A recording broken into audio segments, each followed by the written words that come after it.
Assalamualaikum warahmatullahi wabarakatuh. Selamat pagi, siang, sore, dan malam. Salam Rahayu, Sagung Dumadi. Salam Trisula Weda, Sampurasun. Terima kasih teman-teman yang tetap setia stay tune di channel YouTube saya, Satrio Piningit 666, dan juga para subscriber baru. Saya ucapkan selamat datang di channel kami ini.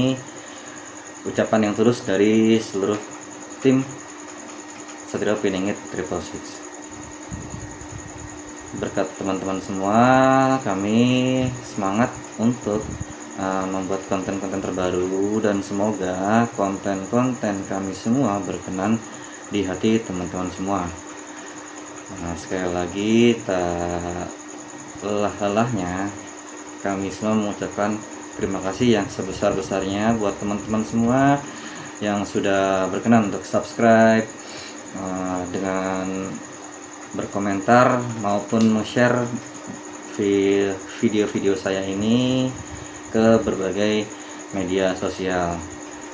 Terlihat sekali sih ya, dari studi YouTube itu banyak sekali peningkatan jam tayang yang sangat luar biasa dalam 1 bulan terakhir ini. Meskipun belum akhir bulan, tapi angkanya sudah mencapai 611 jam. Bagi kami itu adalah satu prestasi yang luar biasa. Di samping viewernya totalnya mencapai 8.000 lebih ya. Itu bagi kami suatu kebanggaan tersendiri ya. Itu semua tidak akan bisa terjadi tanpa bantuan dari teman-teman semua. Jadi sekali lagi saya ucapkan banyak-banyak terima kasih. Oke teman-teman, saya akan melanjutkan video tentang rahasia pepali dari Ki Ageng Selo. Seperti video saya yang kemarin tersebut, belum ada yang menjawab ya pertanyaan saya ataupun tim, yaitu tentang Ki Ageng Selo memanggil Satrio Piningit dengan sebutan apa.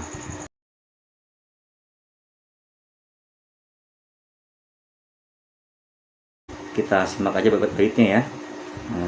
Ini lihat dulu deh teman-teman.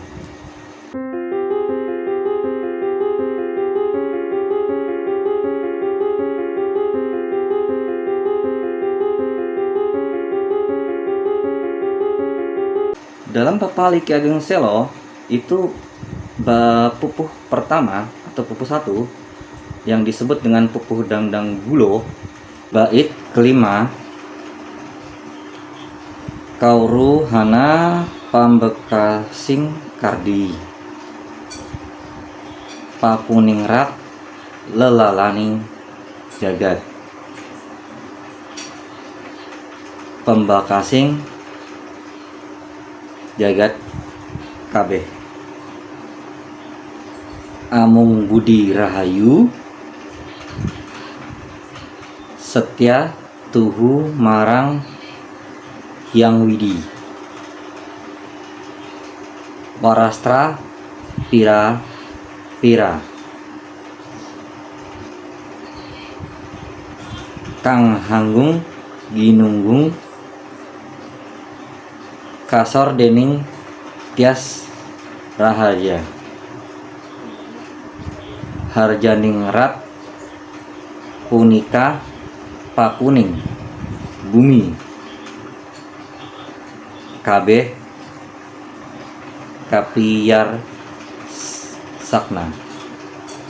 Dalam bahasa Indonesianya, ketahuilah penyelesai segala kewajiban pros alam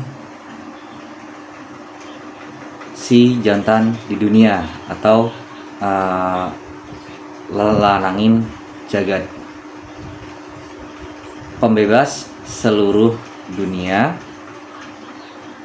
tak lain ialah yang berbudi rahayu, setia sungguh kepada yang maha kuasa, senjatanya bermacam-macam, yang selalu dipuji-puji, kalah dengan hati lurus. Keadilan alam ialah pusat peredaran bumi. Dengarkanlah ini. Kalau kita telaah dari kata per kata, ada dua nama yang beliau atau Ki Ageng Selo sebutkan dalam pupuh pertama Dadang Gulo, yaitu bait kelima. Yang pertama adalah lelananging jagat. Jadi setelah kita melakukan beberapa kali proses penerawangan maupun dengan ilmu rasa oleh seluruh tim dari Satria Peningi Triple Six maupun perguruan Sukma Cindaku dan juga Cindaku Sejati maupun perguruan dari Mahesa Suto, menyimpulkan lelaning jagat itu adalah sosok gaib. Jadi namanya itu selain namanya ada atau disebutkan oleh Ki Ageng Selo dalam pepalinya, sosok lelaning jagat itu di alam gaib ada. Wujudnya adalah seorang raja atau pangeran yang memakai baju Jawa. Kadang juga dia memakai pakaian seperti santri ya. Kalau dibilang ulama sih enggak, ataupun kiai enggak, cuman dia kayaknya sih cenderung ke pakaian seorang santri ataupun murid dari seorang ulama.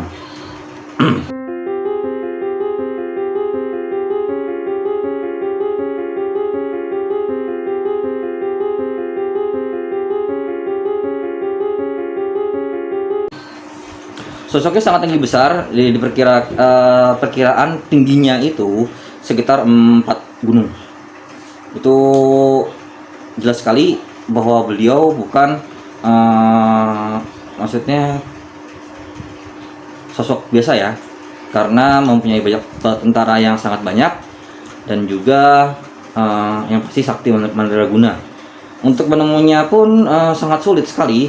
Kami mencoba untuk bernegosiasi ataupun memanggil sosok tersebut, tetapi beliau tidak bersedia hadir.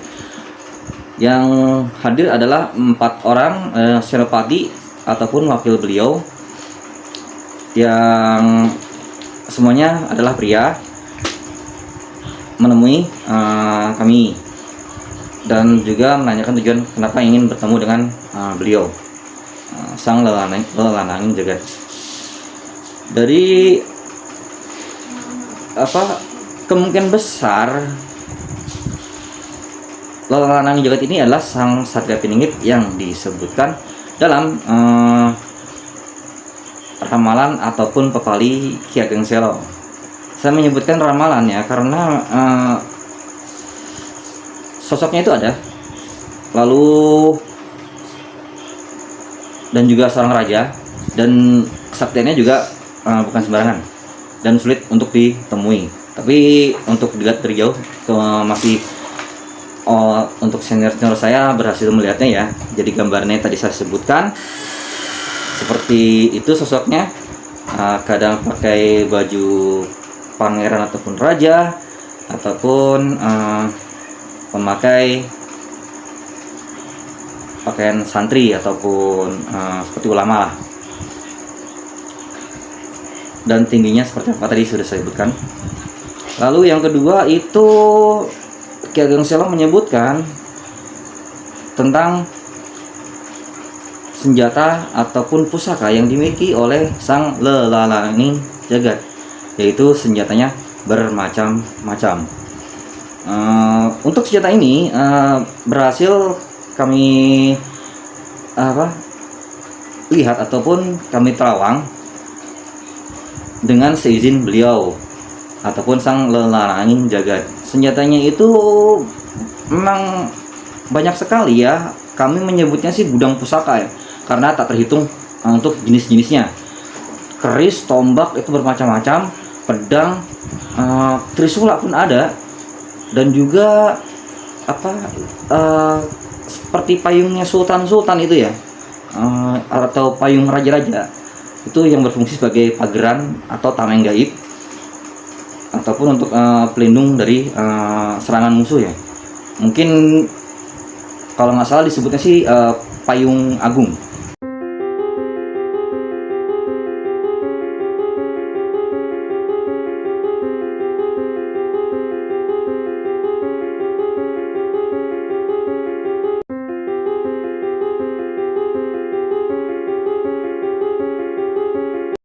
Nama pusaka tersebut ya. Dan mustika udah pasti banyak banget ya, kami nyebutinnya nggak bisa semuanya karena saking banyaknya ya. Wajar saja Ki Ageng Selo mengabadikan nama beliau dalam pepalinya yang berikut senjatanya, sebagaimana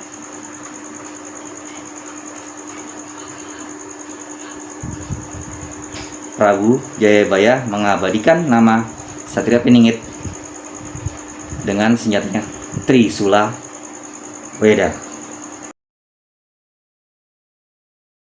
Tertulis di bait 159 tulisan dari Prabu Jayabaya. Yang sangat menarik itu adalah di bait ke-6 dari Pupuh Dandanggulo karya Ki Ageng Selo.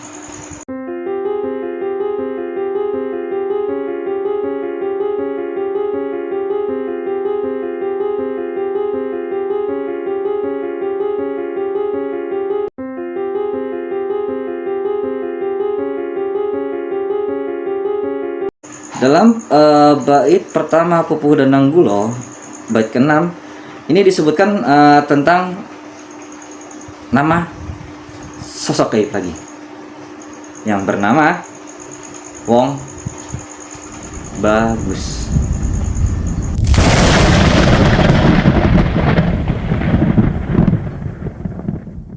Kami melakukan lagi terawangan dari perguruan Sukma Cindaku maupun perguruan Cindaku Sejati dan juga Mahesa Suto, menyimpulkan bahwa sosok gaib Wong Bagus ini betul-betul ada dan bersedia menemui kami. Itu suatu kebanggaan bagi kami sendiri ya. Nah, itu berhasil memecahkan sedikit teka-teki dari pepali Ki Ageng Selo, yaitu bait ke-5 dan ke-6 yang menunjukkan adanya sosok gaib, atau yang disebutkan oleh Ki Ageng Selo itu bukan sembarangan atau sosok yang kuat ataupun sakti. Tingginya nggak tanggung-tanggung, sekitar 5 gunung, berarti sekitar 10.000 km, dengan asumsi bahwa 2.000 km adalah tinggi satu gunung. Itu sangat dari segi kekuatan aja sangat kuat, ataupun energinya sangat besar. Dan disebutkan oleh Ki Ageng Selo dalam bait ke-6 itu, beliau mengawalinya dengan kata-kata,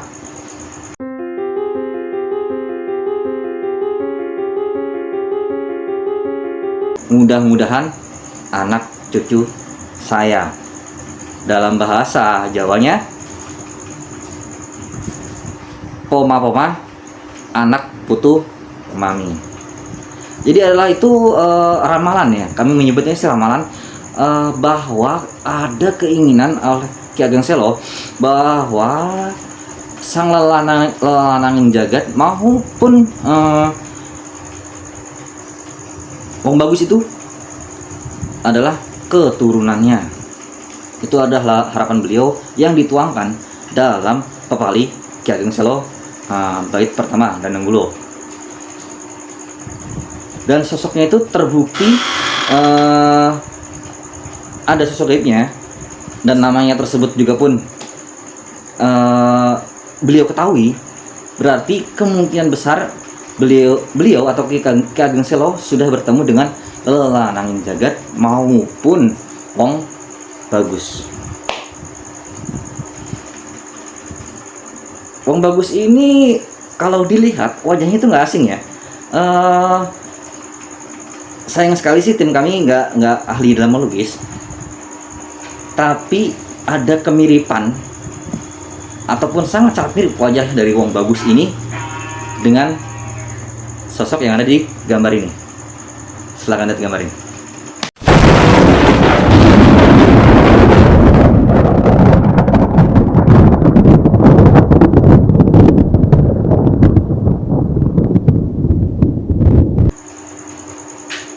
Jadi seperti inilah sosok dari Wong Bagus, memakai mahkota, masih sangat muda dan juga gagah. Selain sakti ya, kami sudah mencoba untuk melihat seperti apa sih ataupun di mana letak persisnya kerajaannya tersebut. Ternyata masih terselubung oleh kabut ya. Jadi kami hanya bisa berhasil menemui sosok sang Wong Bagus ini, yang sangat diharapkan sekali oleh Ki Ageng Selo adalah cucunya. Dan saya meyakini bahwa beliau adalah salah satu keturunannya. Apakah kita bisa menyimpulkan bahwa sang Satria Piningit tersebut adalah orang Jawa, maupun beliau adalah keturunan dari Ki Ageng Selo yang secara langsung adalah masih keturunan dari Raja Brawijaya V, berarti berdarah Majapahit. Mungkin teman-teman familiar lah ya dengan lukisan tadi, siapa beliau. Memang kebetulan banget mukanya itu sangat mirip sekali dengan sosok tersebut. Apakah Wong Bagus ini adalah penguasa atau raja Majapahit di alam gaib? Kami nggak bisa menyimpulkan sampai sedetail itu. Dari segi wajahnya kemungkinan iya, tapi kami tidak bisa membuktikannya. Sekali lagi, hal gaib itu sulit untuk dibuktikan kebenarannya. Kami serahkan kepada teman-teman semua untuk menyikapinya.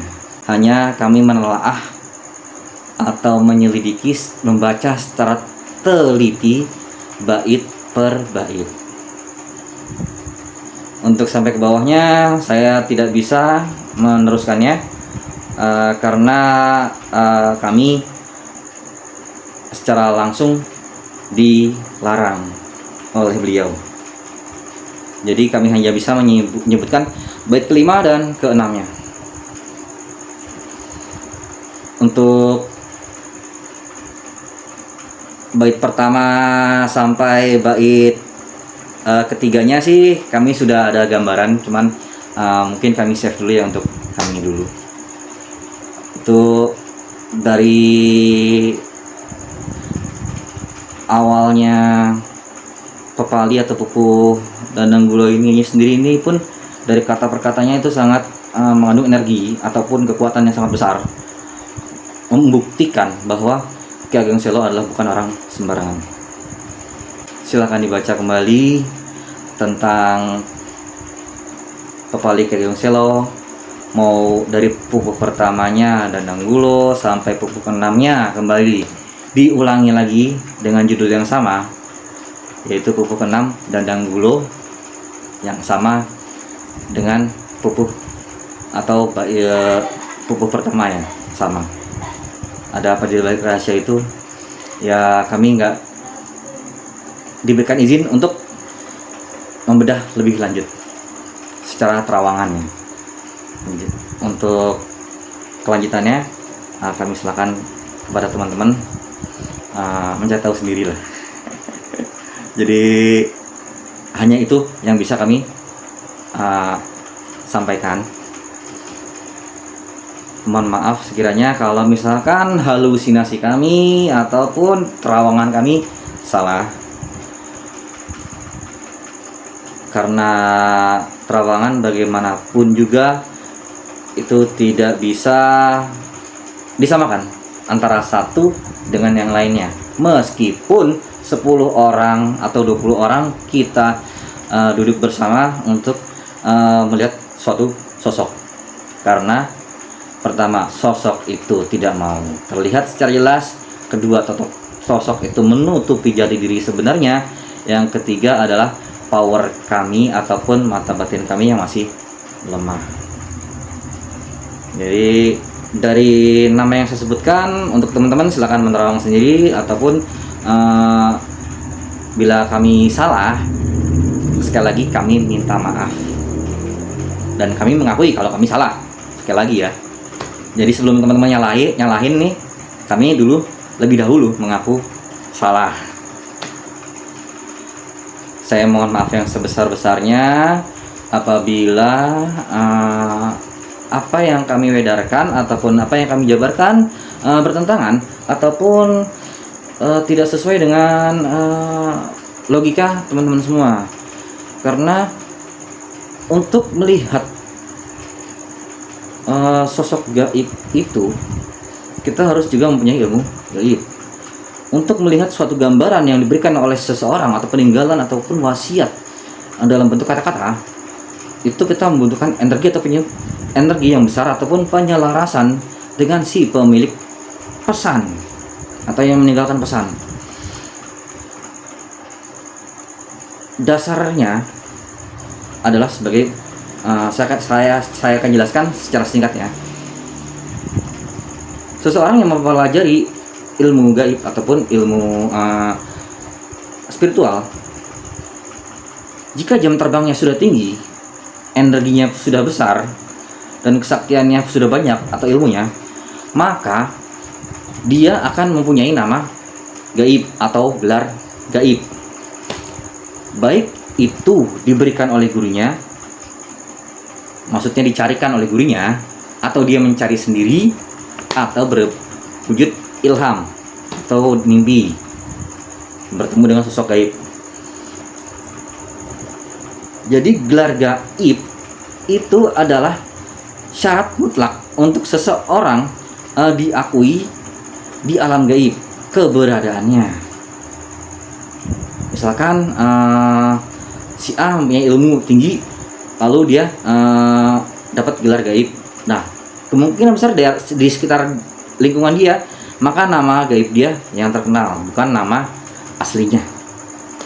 Sebagaimana wong bagus maupun lalang jagat, itu sudah pasti kita menerawang sosok tersebut dengan namanya saja sudah terlihat sosoknya. Kalau sosok itu tidak keberatan dengan penerawangan kita ataupun mengizinkan. saya pasnya sedikit aja deh tentang nama gaib ataupun gelar gaib yang dimiliki oleh orang yang masih hidup. Jadi kemungkinan besar apabila ada sosok gaibnya ada, sekali lagi, apabila sosok gaibnya ada, sudah pasti orangnya pun atau manusianya pun atau wujud aslinya di dunia itu ada. Saya udah ulangi di video-video saya sebelumnya apa yang saya katakan tadi. Secara spiritual memang hal gaib itu sulit dibuktikan. Akhir kata dari saya pamit mohon diri. Apabila teman-teman menyangkal, ya kami tidak ingin berdebat lah ataupun mendebatkan tentang kebenaran dari bait pupuh satu dan Dananggulo. Karena pupuh satu aja mudah-mudahan ya gak banyak clash ataupun adu argumen ya. Kalau memang sekiranya nanti gak ada argumen ataupun beda pendapat, mudah-mudahan sih kami diizinkan oleh sosok tersebut untuk meneruskan pupuh kedua, untuk membedah pupuh kedua, ketiga, keempat sampai ke-6. Bila tidak ada pertentangan nanti ya dari teman-teman maupun penonton ataupun mungkin yang lebih lebih jam terbangnya lebih daripada kami. Jadi kami mohon koreksinya, mohon komennya, mohon koreksinya. Dan sekali lagi di akhir video kami mengakui kami salah ataupun mungkin halusinasi kami terlalu tinggi. Saya akhir kata saya mewakili seluruh tim Satrio Piningit, baik perguruan Sukma Cindaku Sejati maupun perguruan Mahesa Suto, pamit mohon diri. Assalamualaikum warahmatullahi wabarakatuh. Salam Rahayu Sagung Dumadi. Salam Trisula Weda. Sampurasun.